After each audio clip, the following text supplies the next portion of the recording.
With Alien Covenant out on Blu-ray, a stack of new footage is now available, including a bonus scene that reveals David's plans for an alien queen. Yippee-ki-yay movie lovers, it's Jan here, and in this video I'll be explaining a brand new epilogue scene with new connections to the original first and second Alien films, plus what we'll likely be seeing in the Alien Covenant sequel.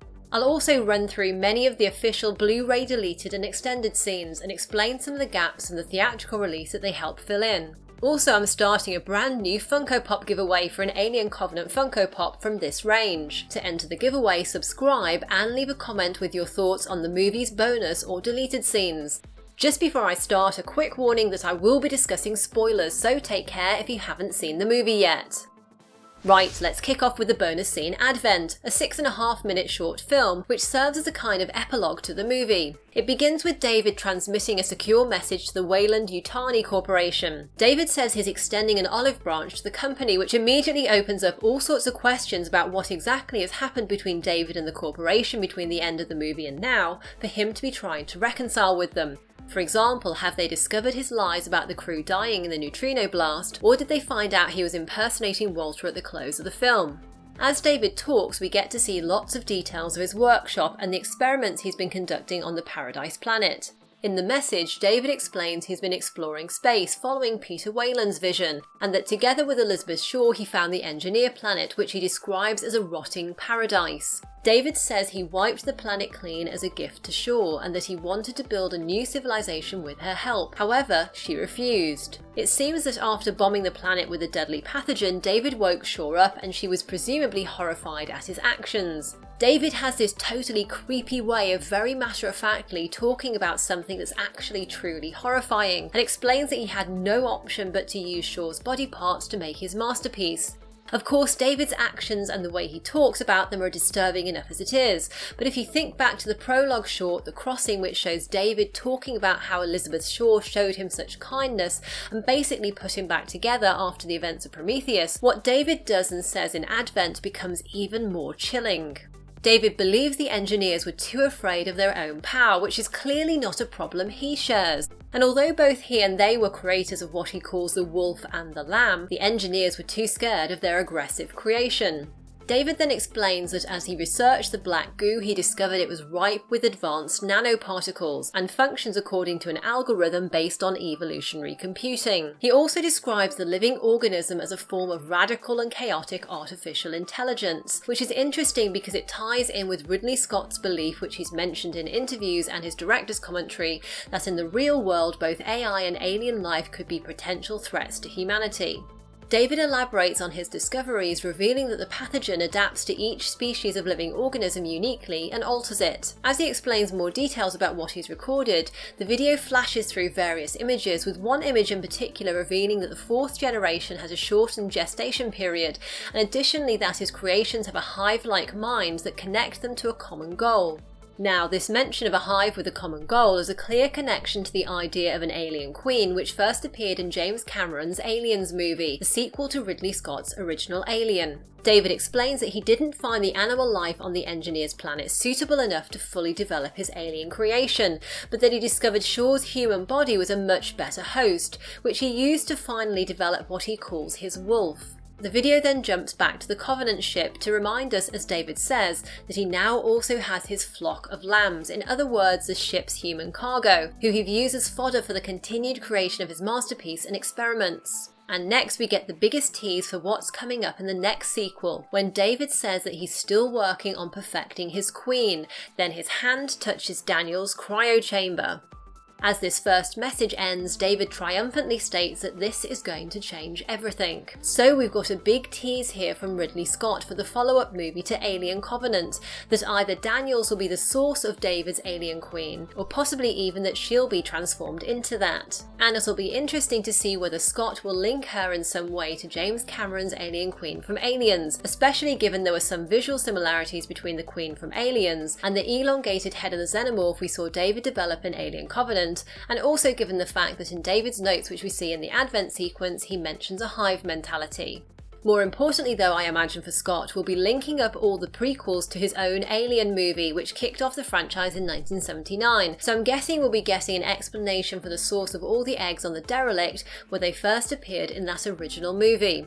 I'm just theorising, but I wonder whether David discovered that female human eggs are the perfect host for developing his alien creations, because in Advent he explains that there was something extraordinary about the substance's reaction to the human genome, and that he was able to unlock new properties and tweak the organism's aggression and instinct for survival. Also interesting is that the start of each of these 4 transmissions is labelled with a special order code, all of which precede Special Order 937, which was the directive from Weyland-Yutani to Ash we saw in the first Alien movie. Special Order 937 stated that the Nostromo's primary objective was to collect and preserve the alien creature discovered in that film, and the ship's crew was considered expendable if necessary. The special orders seen in Advent suggest that David was in regular communication with Weyland-Yutani about his research, and that the corporation's discussions with him led them to consider the alien species an extremely valuable potential bioweapon by the time Ripley and co. arrived in the original Alien movie. Just how much the corporation is in league with David in terms of making suggestions about his warped experiments is open to question, but we do get one final transmission from him in the Advent scene in which he declares ominously that if you do this there will be no turning back. My creatures shall be set loose to rule this galaxy. So that was the Advent bonus scene, which provides a stack of new connections to the original movies. The scene wouldn't have worked particularly well as a final scene, because it lacks the drama of David putting Daniels into cryosleep just as she realises who he is, and the reveal that David has brought a pair of alien embryos on board. However, a cut-down version of the Advent scene could have been a really good post-credits tag. Just like the prologue scenes, which weren't included in the movie but would have made it much better, this scene would also have filled in more gaps about what David really did with Shaw. By the way, I made a full video about the missing prologue scenes, which you can check out by tapping the top right of the screen. Michael Fassbender's performance as David and Walter was for me the highlight of Alien Covenant, and there's a longer opening scene to the movie featuring the android villain which wasn't used in the final film. The opening prologue scene in the movie depicts David's interactions with his creator Peter Weyland just after he's been activated. The extended version adds a little more dialogue, with Weyland asking David to explain the story behind Wagner's The Entry of the Gods into Valhalla, the music David chose to play on the piano for his creator. David tells the music's story about the gods rejecting mankind as weak, cruel and filled with greed, and adds that the gods themselves are false and doomed to die in a cataclysmic fire, since they were as venal as the humans they rejected and their power is an illusion. This additional commentary feels a bit too on the nose about David's opinion of people like Weyland, and it also seems a bit too obvious a nod to the engineers and how David deals with them later in the film. Likewise, it seems overly clear a tease of how David himself will likely also become a victim of his own hubris in a future sequel, as he becomes blinded by his belief that he's the one who's the perfect creator, not Weyland or the engineers.